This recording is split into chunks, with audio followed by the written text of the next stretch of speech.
Oke, di video ini gue akan bahas tentang cara merubah hidup. Kesannya lumayan ribet ya, cara merubah hidup gitu. Biasanya gue bahas tentang uang, tapi kali ini gue akan bahas sedikit berbeda. Dalam kita mau merubah hidup, ini biasanya ada dua kata yang selalu dilontarkan baik kita sendiri, teman-teman kita, maupun orang tua kita yang menurut gue berbahaya kalau disalahartikan. Dua kata ini adalah kata puas dan kata bersyukur. Ini mungkin kelihatan sepele ya, tapi ini video yang gue buat berdasarkan perbincangan gue dengan teman-teman gue dari berbagai kalangan, dari yang paling bawah sampai yang paling atas. Setelah gue amati, dua kata ini merupakan hal yang fatal ya, hal yang krusial dalam menentukan bahwa apakah orang itu bisa merubah hidupnya atau tidak. Mungkin kalian bingung, tapi gue akan jelaskan di sini. Banyak orang yang akhirnya itu walaupun misalnya dia punya api nih dalam dirinya, dia punya ambisi, dia udah dulu dia pernah mikir bahwa gue mau jadi seseorang yang berbeda dibanding orang lain. Tapi apinya itu akhirnya padam karena dia terpaksa untuk puas. Karena orang di sekitarnya justru menarik dia mundur dengan kata-kata bersyukur. Orang tuanya bilang dia harus bersyukur, teman-temannya bilang dia harus bersyukur. Dan akhirnya dia melakukan yang namanya puas. Padahal dua kata ini punya arti yang sangat jauh berbeda. Orang yang bersyukur belum tentu dia sudah puas, dan orang yang sudah puas belum tentu bisa bersyukur. Kepuasan itu adalah suatu kondisi di mana lo akhirnya dapetin hal yang lo mau. Contohnya misalnya waktu itu lo naik motor, lo mimpi untuk bisa naik Avanza, lo dapet Avanza, lo puas gitu kan. Nah tapi puas ini nggak pernah ada habisnya karena lo pasti akan mau yang lebih, mau yang lebih, mau yang lebih terus. Sedangkan kondisi bersyukur itu adalah kondisi di mana lo udah bersyukur atas apa yang udah dikasih ke lo. Ini contoh ya, maksud gue gabungan antara kata puas dan bersyukur yang biasanya teman-teman kita atau bahkan orang tua kita sendiri lakukan. Misalnya kalian dulu naik motor, kalian bekerja keras ya, kalian punya mimpi, kalian ada apinya tadi, sampai di tahap kalian misalnya naik mobil Avanza. Ya ini bisa disamakan dengan gaji atau yang apa, tapi gue paling simple untuk jelasin ke kalian pakai mobil. Kalian udah naik Avanza nih, ya kan? Lalu kalian bermimpi lagi, oke, gue next kayaknya pengen nih, enak kalau misalnya ini gue gak naik Avanza lagi, gue mau kerja keras banget untuk gue bisa naik Alphard. Tapi gitu kalian cerita seperti itu ke teman-teman kalian, yang mungkin levelnya itu sekarang di bawah kalian. Jadi mungkin gini, kalian tadinya naik motor rame-rame, sekarang kalian udah naik Avanza ya, teman kalian misalnya masih naik motor atau bahkan belum bisa beli mobil, masih nge-grab. Sedangkan kalian punya mimpi, oke, sekarang gue udah mulai lebih dapat duit nih, gue mau misalnya naik Alphard. Teman kalian tuh pasti akan bilang seperti ini, lu justru harus bersyukur bro, karena lu udah naik Avanza, kenapa harus Alphard? Kan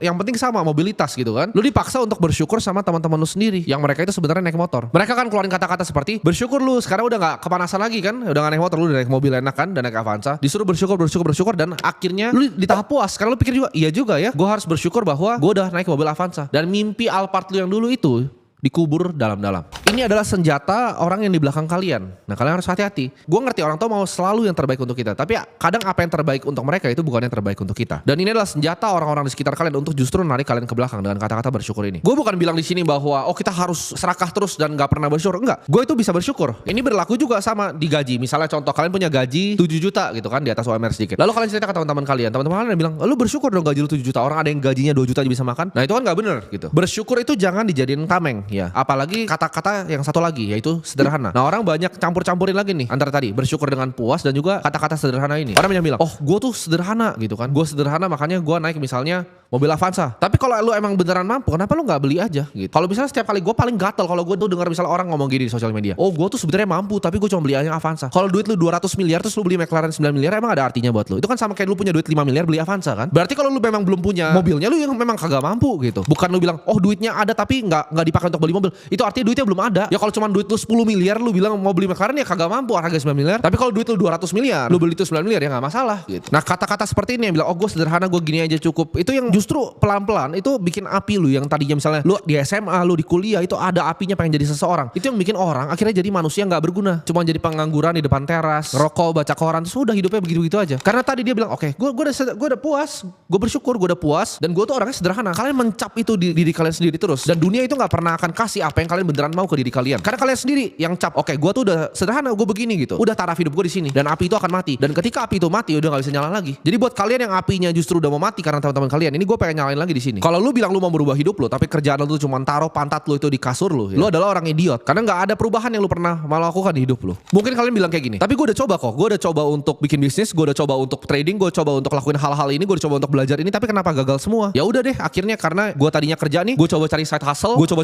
tapi gagal semua. Ya udah, jadi gue bersyukur kok dengan apa yang gue udah kasih, dengan gaji UMR gue ini gue bersyukur. Itu lo orang idiot, gue bilang sekali lagi ya. Tapi susah kok ini trading gini, tapi susah, nggak ngerti ini apaan, nggak ngerti ini itu. Bisnisnya susah, gue ditipu. Ya memang susah, semua di hidup ini memang susah. Terserah lu mau jadi orang yang mana. Kalau memang gampang ya semua orang juga bisa kali. Di saat kalian punya titik ketakutan ya untuk melompat, itu justru saatnya kalian berani untuk melompat. Ini gue kasih tahu rahasianya ya. Ini terkesan simpel, tapi di saat kalian mau melakukan suatu hal nih, kalian mau melakukan perubahan, kalian ngerasain ketakutan yang luar biasa, itu justru titik kalian harus melompat ya. Begitu kalian paling takut, itu titik kalian harus melompat. Kenapa? Kalau kalian nggak melompat, di saat kalian paling punya titik ketakutan itu, apakah bisa ini, apakah bisa itu, nanti gimana nih, lompat aja. Karena fortune favors the bold. Kalian bilang orang ini hoki. Hoki itu datang ke orang yang berani. Kalau kalian nggak melompat di saat kalian di titik ketakutan tadi, hidup kalian akan begitu-begitu aja seumur hidup kalian. Kalian akan jalan di tempat yang sama, nggak pernah berubah, dan kalian akan sedih seumur hidup kalian. Akan jadi manusia sampah yang nggak ada gunanya. Hal yang selalu mencegah orang untuk melakukan apa yang mereka sebenarnya pengen lakukan. Mereka udah tahu nih, oke, gue mau merubah hidup gue. Tapi hal tersebut itu adalah ketakutan, dan ini wajar. Semua orang mengalami ketakutan yang sama. Gue juga takut. Kalian mungkin takut, apakah gue kurang pintar kah? Apakah gue bisa kah? Apakah gue kurang kaya di hidup gue? Ini adalah ketakutan yang selalu ada dalam hati manusia, dan ini wajar karena ini adalah naluri dasar manusia untuk menjadi orang yang takut. Rahasia simple, ya udah, telan aja dan lompat gitu. Telan dan lompat. Semua orang di hidupnya itu selalu sebenarnya punya target ya. Entah mereka mau pensiunin orang tuanya, mereka mau bikin nyokapnya itu nggak usah kerja lagi, entah mereka mau grow bisnisnya, entah mereka mau grow portofolionya. Semua orang tuh punya target. Tapi kalau kalian punya target tapi nggak ada perubahan di hidup kalian, gimana caranya kalian bisa nyampe ke targetnya? Kalau kalian mau hasil yang berbeda di dunia ini, make sure kalian melakukan hal yang berbeda. Hasil yang berbeda itu datang dari action yang berbeda. Masa lu ngomongnya mau pensiunin nyokap lu ngomongnya mau grow bisnis lu, mau kembangin portofolio lu, tapi setiap hari lu kerjaannya tuh rebahan di kasur. Gimana caranya? Ya, mau hasil berbeda tapi kelakuannya sama nih.